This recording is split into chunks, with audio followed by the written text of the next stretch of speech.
Yes. Soon we can begin experimentation on humans. Oh, it's EJ. Oh, EJ, hi. What a surprise. Look, I'm with Dr. Rolf, and he tells me... I've been with Dimitri, and he told me all about you. You're home? Yes, Gwen. I'm home. And if it's not too much of an inconvenience, could you do me a tiny little favor? Yes, what might that be?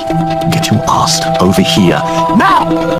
So EJ is back in town and I am here for him and his shenanigans. Hey guys, welcome back to my channel for an all new episode recap of today's Daysofourlives, January 26, 2026. And I'm hoping you guys are staying safe and sound during this winter storm wherever you are.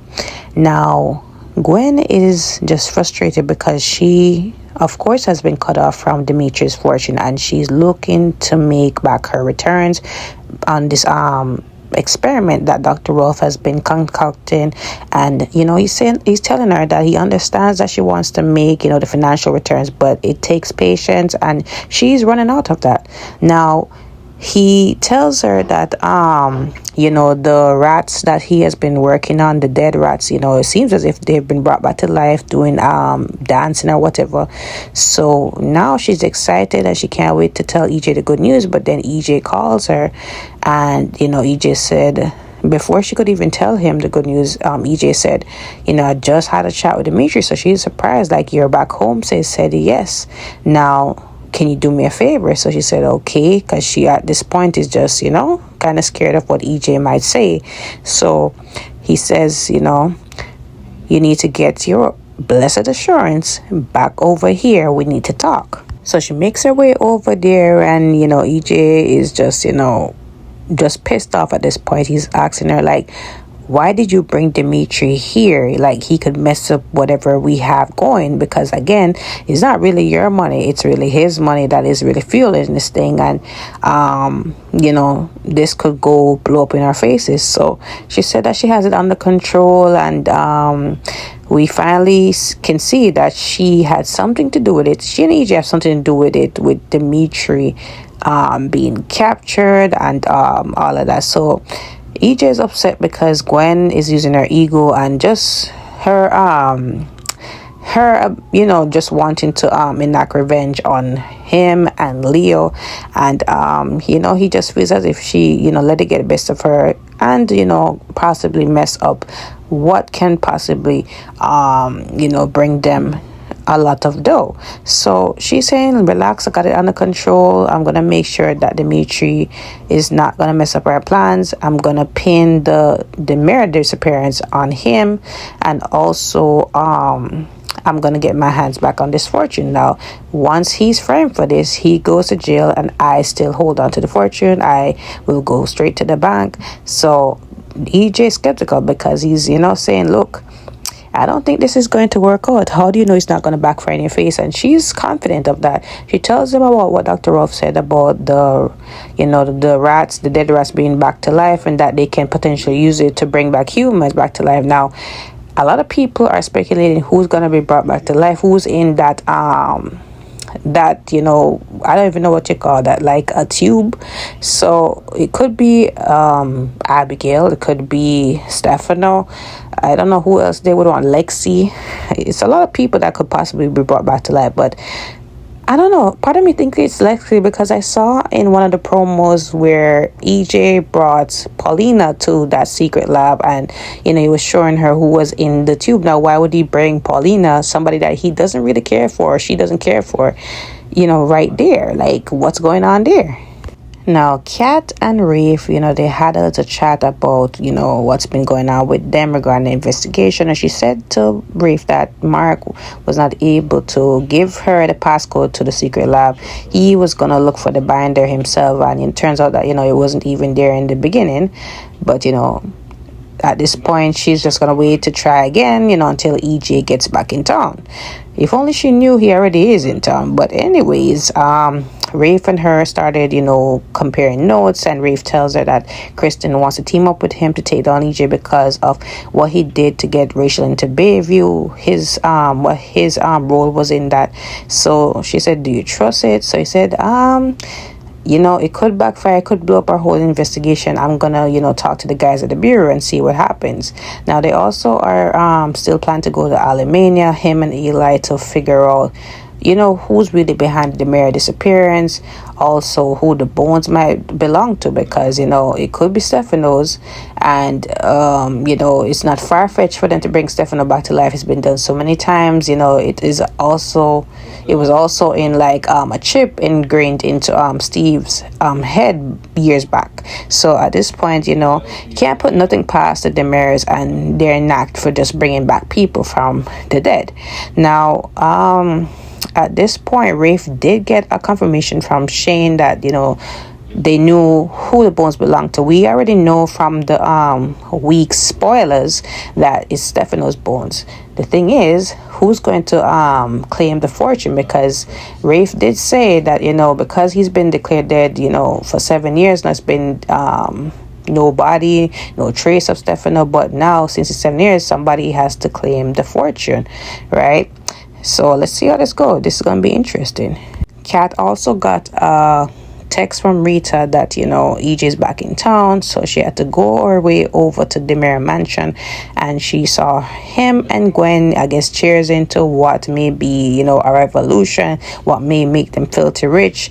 She balls in, push open the door, and she said, Harold, let me in. Again, they always say, Harold, let me in. I don't know why they don't have proper security in this place, but she comes in, she's like, what did I miss? So EJ said, oh, nothing, we're just cheers into me coming back home. Of course, she doesn't buy it, but let's see where this goes. Now, earlier, Dimitri was at the Demare Mansion, and EJ comes in. EJ surprised to see him here. He's like, what the hell are you doing here? So he said, like, it's my home too, uncle. Like, what you mean? And then they start talking about Gwen being there, and why would he let her in here? And he said, well, she didn't have nowhere to go. Her family, the Devereaux or the Hortons, didn't want her nowhere near them. So at this point, I was just being charitable. So he's like, after all she's done to me and everything, like, you need to get her out of here. And now that I have a hold of my fortune, like, I can't wait to divorce her, and you need to kick her out of here. Now, he did tell EJ about, him being captured, and, EJ was just playing it off. We now know that EJ is possibly behind him being captured and him working along with Gwen to make that happen. But, let's see how this all turns out. Now, Kristen, I thought you were over Brady. Why are you there to confront Sarah on her busy days? Because she had to squeeze in to see her. Why are you confronting her about seeing Brady at this point? First of all, she made the cover like she's just here solely for telling Sarah to just stay away from her daughter after what Rachel went through, her being in Bayview, and it causing partly her breakdown because she found out information about Sarah, trying to take her away from her mother, trying to, pretend to be her. And, Sarah is trying to defend herself and said that it's more complicated than that. And she said, well, at this point, Rachel doesn't see it that way. And Rachel thinks that, you were trying to be like me, trying to be her mom, and you can never be in my place, right? And Sarah said that that's not her intention at all. It's more complex than it seems. And she said, I don't care about what you have going on with Brady at this point. I mean, Rachel already seen it, but like, it probably would have been the best thing that you need to do, but stay away from my daughter. So at this point, Sarah said, you know what? You can see another doctor. I won't be a doctor anymore. She said, gladly. Rachel just discovered that you kidnapped her and tried to replace me. And in my opinion, that discovery has put her over the edge. That and the sight of you clinging to Brady. Now, Kristen didn't stop there. Kristen managed to piss off somebody else, and I guess that was Chanel. Chanel and Johnny were already heading to the hospital because they are going to hear the baby's heartbeat possibly for the first time. She told Trey about it, and, they ended up at the hospital. Kristen was there. Of course, Chanel is giving her that, famous Chanel stare.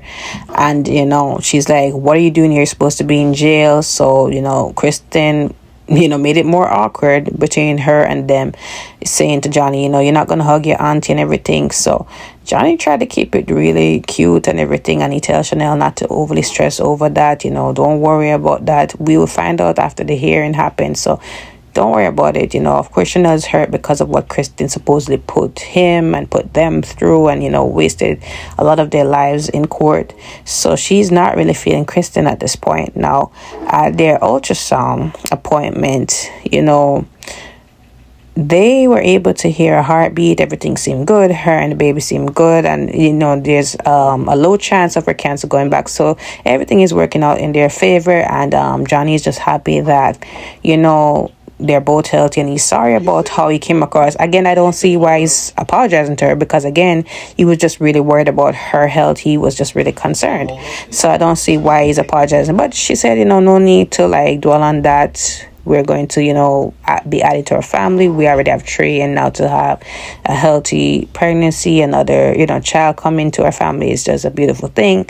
And now they're able to share with others now that they're out of the danger zone. Now, Kristen went home and she saw EJ, and she immediately turned out, and EJ is like, Kristen, wait, come back. We need to really talk. She said, I have nothing to say to you. And he said, but you do. How is Peter? She said, you mean knowing that he died? So she said that, they had the last talk, and he told her that he would see her in hell. So, I'll say the same to you. I will definitely see you in hell. And then she walks out. Now, she's in the square because apparently she said she moved out and she's at the Salem, and she doesn't want nothing to do with the mansion or EJ at this point. She can't live with him. Now Dimitri's out, in the square eating breakfast, and she said, I'm surprised you're not, eating the all-you-can-eat breakfast at the mansion. So he said, no, because I don't want none of you vipers really poison me. So anyways, they get down to the nitty-gritty, and he said, look, I'm going to make sure that you ain't going to pay for what you guys did to me.